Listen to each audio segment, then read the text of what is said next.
झनक को किसी अनजान शख्स के साथ बीच सड़क पर देख गाड़ी में, वो भी झनक ऋषि को लग जाता है एक बहुत बड़ा झटका। जी हाँ दोस्तों, हम बात करें स्टार प्लस के शो झनक की। तो दोस्तों आगे बढ़ने से पहले अगर आप हमारे चैनल पर नए हैं तो इसे सब्सक्राइब कर दीजिए, साथ ही बेल आइकन दबाना ना भूलें। वीडियो अच्छा लगे तो इसे लाइक जरूर कीजिएगा। चलिए आगे बढ़ते हैं दोस्तों। जैसे कि देख रहे हैं कि झनक सीरियल में आ चुका है एक बहुत बड़ा ट्विस्ट। जी हाँ दोस्तों, झनक की आने वाली कहानी हो गई है बहुत ज़्यादा दिलचस्प। मतलब आपको बता दें कि यहाँ पर झनक की कोशिशें कामयाब हुई। जी हाँ दोस्तों, यहाँ पर वो अपने बाबा के इलाज करने में सफल हो गई। वही सीनियर डॉक्टर ने भी झनक की इस कोशिश का काफ़ी खुश थे और काफ़ी सराहना किए। वही आने वाले ट्विस्ट काफ़ी ज़्यादा इंटरेस्टिंग हो जाते हैं। यहाँ पर झनक अब घर के लिए निकलती है। ऐसे में यहाँ पर डॉक्टर कहते हैं कि झनक, मैं तुम्हें ड्रॉप कर देता हूँ। यहाँ पर झनक तो पहले मना करती है, लेकिन डॉक्टर के कहने पर वह तैयार हो जाती है। यहाँ पर सीनियर डॉक्टर के साथ उनकी गाड़ी में बैठ जाती है।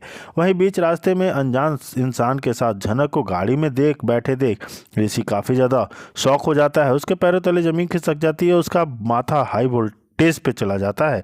जनक से कहता है कि तुम्हें तो अपने बाबा के घर होना चाहिए था ना, फिर इस अनजान आदमी के साथ तुम घूम रही हो। यहाँ पर ऋषि बेदुखी बातें की झनक काफ़ी गुस्से में आ जाती है और कहती है, सैरी बाबू, आप मुझ पर शक कर रहे हैं और बात यहाँ तक नहीं होती। यहाँ पर सीनियर डॉक्टर भी ऋषि के ऊपर काफ़ी गुस्सा करते हैं और कहते हैं, तुम्हें बात करने की तमीज़ नहीं है। यहाँ पर ऋषि कहता है कि तुम किसी दूसरे की वाइफ को गाड़ी में लेकर घूम रहे हो और मुझे सिखा रहे हो कि किस तरीके से बात करना चाहिए। वही कहानी में दोस्तों आ जाता है बहुत बड़ा ट्विस्ट। जी हाँ दोस्तों, बहुत ही जल्द अब बहुत बड़ा हंगामा होने वाला है। यहाँ पर ऋषि झनक के ऊपर सरेआम जो है कि शक करता है और उसके ऊपर घिनौना इल्जाम लगाता है। जी हाँ दोस्तों, उसके ऊपर शक करता है और जो कहता है, झनक, मुझे लगता है तुम अपने बाबा के घर नहीं बल्कि इस आदमी के साथ घूमने के लिए आई थी। यहाँ पर झनक भी काफ़ी गुस्से में हो जाती है और कहती है, शायद आपको सच्चाई पता नहीं होगी कि यहाँ कोई अनजान इंसान नहीं बल्कि मेरे सीनियर डॉक्टर है और मैं इनसे मिलने के लिए हर रोज़ जाती हूँ। हर रोज़ मुझे इनको रिपोर्ट देनी होती है और मैं बाबा के घर इनसे मिलने वास्ते नहीं गई थी बल्कि इनके इलाज के लिए गई थी।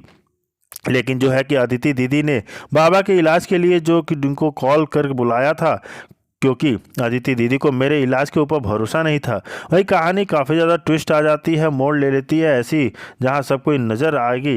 यहाँ पर जो कि ऋषि का बार बार झनक के ऊपर शक करना और झनक का वापस से सफाई देना उनके रिश्ते को पूरी तरह से कमज़ोर करता हुआ नज़र आएगा। जी हाँ दोस्तों, यहाँ पर ऋषि जितना भी कोशिश कर ले झनक इस रिश्ते को बचाने के लिए, लेकिन इन दोनों का शक, ऋषि का शक जो कि अदिति उसके दिमाग में भर चुकी है उसके झनक के खिलाफ, तो बदलना बहुत ही मुश्किल होता है।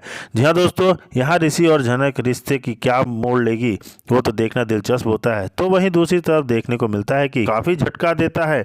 यहाँ पर झनक को काफ़ी अकेला फील होता है, यानी आने वाला है ट्विस्ट देखने को मिलेगा कि यहाँ पर झनक अब ऋषि से काफ़ी नाराज़ होती हुई नजर आएगी।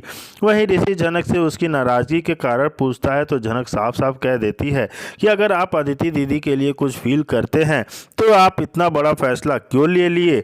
वही ऋषि सब कुछ क्लियर करता हुआ नजर आएगा।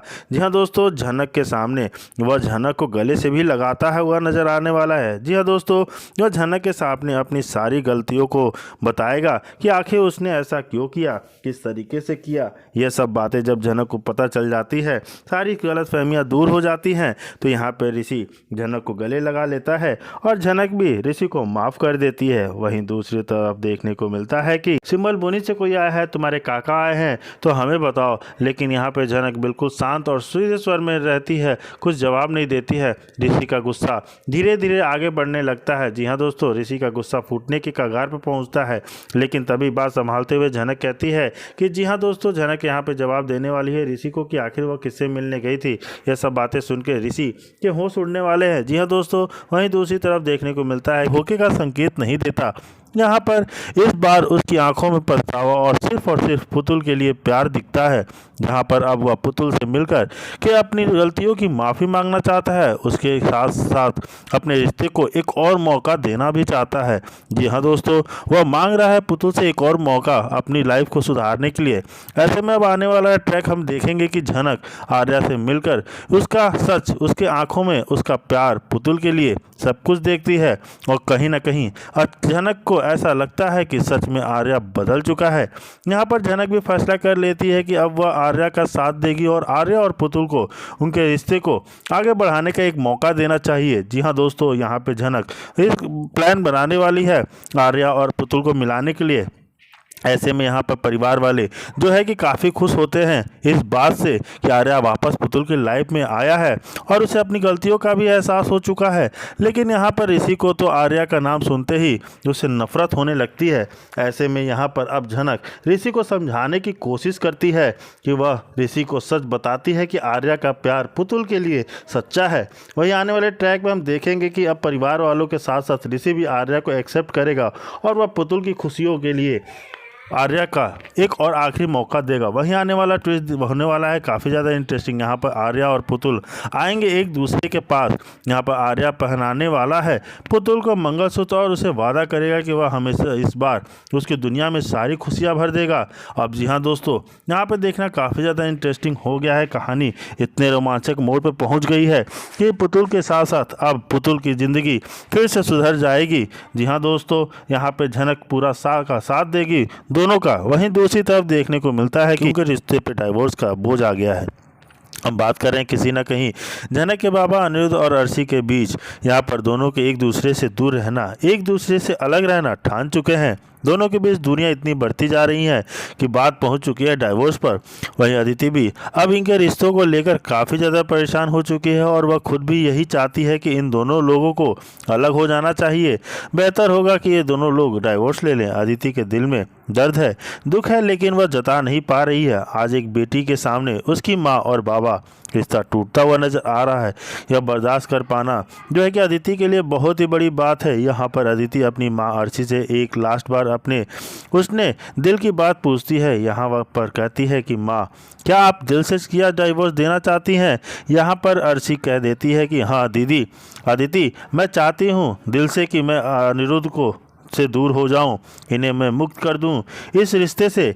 यहाँ पर अब डाइवोर्स पेपर पर साइन कर देने वाली है अर्शी। वहीं अनिरुद्ध की बात जब आती है तो साइन करने से तो यहाँ पर उनका हृदय अचानक से परिवर्तन हो जाता है। यहाँ पर वह साइन करने से मना कर देते हैं और कहते हैं कि अर्शी, मैं गुस्से में आकर इतना बड़ा फैसला ले लिया। अगर मैंने इतने सालों से तुम्हारे साथ हूँ तो मैं आगे भी यह रिश्ता निभा सकता हूँ और सिर्फ यह है अपनी बेटी अदिति के लिए कर रहा हूँ, क्योंकि अगर हम दोनों लोग एक दूसरे से दूर हो जाएंगे तो मेरी बेटी अदिति पूरी तरह से टूट जाएगी। और यह बात जब जनक को पता चलेगा तो वह मुझसे नाराज़ हो जाएगी कि मैं इतना बड़ा फैसला बिना बताए कैसे ले लिया हूँ। मैं मानता हूँ कि मेरी भी गलतियाँ हैं, मैंने भी गलतियाँ की हैं, लेकिन यह नहीं कि इन छोटी छोटी गलतियों से हम अपना रिश्ता तोड़ दें। लेकिन यहाँ पर अर्शी तो ठान लिया है कि अब वह अनिरुद्ध के साथ एक पल भी नहीं रहेगी। जी हाँ, अब यह घर छोड़कर जाने का भी फैसला कर लेती है। अब देखना काफ़ी ज़्यादा इंटरेस्टिंग होगा कि क्या अनिरुद्ध जाने देगा। क्या अर्शी चली जाएगी घर छोड़कर अनिरुद्ध की ज़िंदगी से इतनी दूर कि वापस ना आ पाए। देखना काफ़ी ज़्यादा इंटरेस्टिंग है। वहीं दूसरी तरफ देखने को मिलता है कि ने तुम्हें अपनाने से इनकार कर दिया और तुमने इतने सारे दुख झेले, तो इतनी आसानी से जनक को खुश कैसे रहने दूंगी मैं। अपनी मेरी बेटी की खुशियाँ छीनी है और मुझे यह चीज़ बर्दाश्त नहीं हो पाई। वहीं अदिति कहती है कि माँ, आपको ऐसा नहीं करना चाहिए था, जनक की जान को खतरा हो सकती थी और हमको यह भी सच तो आप सेट करना ही होगा, क्योंकि अब खुद ऋषि के प्यार नहीं करती हूँ और अपनी लाइफ में आगे बढ़ना चाहती हूँ और मैं चाहती हूँ खुद के ऋषि जो है जनक की अपनी लाइफ में आगे बढ़े। मुझे उनकी खुशियों से कोई ऐतराज़ नहीं है। यह दोस्तों, यह जनक जो है अर्शी के खिलाफ तो कंप्लेंट फाइल होती हुई तो वापस ले लेगी, जो कि जनक यह सच अब जो है पता चल जाने वाली है अर्शी को, तो उसने अपनी गलतियों का एहसास होता है और वह खुद जनक से माफ़ी मांगने के लिए उसके पास पहुंच जाती है ऋषि के घर पे। लेकिन क्या यह जनक के लिए सही होगा? क्या ऋषि के परिवार वाले अर्शी को इतनी आसानी से माफ़ करने देंगे?